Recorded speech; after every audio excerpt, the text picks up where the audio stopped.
মানুষকে খাওয়ানোর থেকে কুকুরকে খাওয়ানো অনেক ভালো। বহুবার ছোটোবেলায় এই কথাটা শুনেছিলাম, তবে আজকে তার সত্যতা নিজেই প্রমাণ পেলাম। কথাটা কতটা বাস্তব সেটা জানতে পারলাম। তো হ্যালো এভরিওয়ান, আমি মৌমি আর তোমরা দেখছো বিজনেস লাইফের নতুন একটি ব্লগে অনেক অনেক ওয়েলকাম জানাচ্ছি। খুব ছোট্ট সামান্য কিছু ব্যাপার নিয়ে তুলে ধরলাম তোমাদের কাছে একটি ব্লগ। আশা করছি অনেক ভালো লাগবে। হরে কৃষ্ণ, বড়দের প্রণাম, ছোটদের অনেক ভালোবাসা জানিয়ে নতুন একটি ব্লগ আমি শুরু করতে চলেছি। আজকের সকালটায় আকাশে অনেক ঘুড়ি দেখে ঘুম ভাঙলো। খুব ভালো লাগলো, হালকা বৃষ্টির ছোঁয়া, তার সাথে হালকা একটু সোনালি রৌদ্র। আকাশে অনেক ঘুড়ি সকাল সকালই দেখতে পেলাম, কারণ বিশ্বকর্মা পুজো ছিল। আর যে কোনো পুজোতেই বাচ্চারা আনন্দ করে তাদের নিজেদের মতন করে। আর বিশ্বকর্মা পুজোতে তো ঘুড়ি উড়বেই, সরস্বতী পুজোতেও অনেক ঘুড়ি ওড়ে। যাই হোক, ঘরে আমি সেলাই মেশিন, আরও যা বিশ্বকর্মা জিনিসপত্র থাকে লোহার, তাছাড়া যে আমাদের ওজন মেশিনগুলো আছে সেগুলো সব নিয়ে আর কি পুজো হলো। ঘরের পুজোর সাথে সকাল সকাল এগুলো সব একসাথে পুজো পাঠ সেরে ফেললাম আমি। তারপরে এই দীপক সকালবেলা মাছ এনেছিল, মাছ বিক্রি করার পর কিছুটা মাছ ফিরে এসেছিল। আর গল্পটা এখানেই শুরু হলো। বেশ 1 কেজি 250 মতো মাছ আজকে ফিরে এসছে, সেগুলো আবার তেলাপিয়া মাছ ফিরে এসেছে। তার কারণ হলো মাছগুলো হালকা একটু নরম হয়ে গিয়েছিল।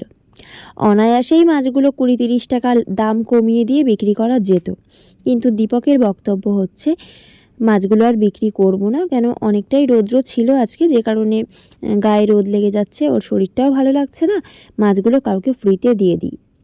রীতিমতো 10 মিনিট তার সাথে আমি তর্কে জড়ালাম। তারপরে এটা ফাইনাল হলো যে না, মাছগুলো ফ্রিতে কাউকে দিয়ে দেওয়া হবে না, মাছগুলো আমি কুকুরকে খাওয়াবো।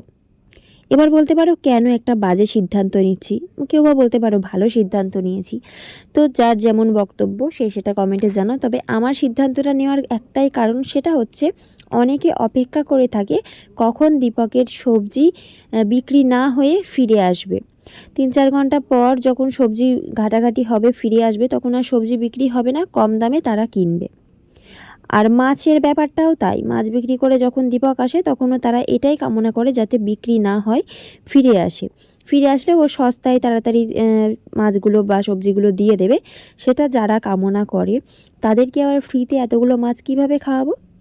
সেই জন্য আর মন চাইলো না, ভিতরে ভিতরে অনেকটা রাগে ক্ষোভে আমি বললাম সব মাছটা কেটে আমি কুকুরকে রান্না করে খাওয়াবো। যথারীতি যেমন ভাবনা তেমনই কাজ আমি করতে পারলাম না, কারণ দীপক বাধা দিয়েছিল প্রথমে। তারপরে ওর সাথে আমি তর্ক বিতর্ক করে মাছগুলো আমি রান্না করি, তারপর রান্না করে কুকুরকে দিই। 5টা কুকুর আমাদের বাড়ির আশেপাশে থাকে, কখনো তারা খাবার পায় কখনো পায় না।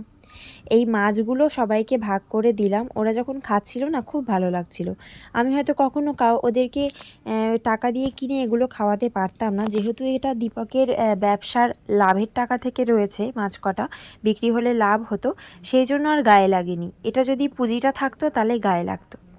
ভিডিওটি ভালো লেগে থাকলে অবশ্যই শেয়ার করবেন, আর আপনাদের মতামত কমেন্টে অবশ্যই জানিয়ে দিয়ে যাবেন। ধন্যবাদ।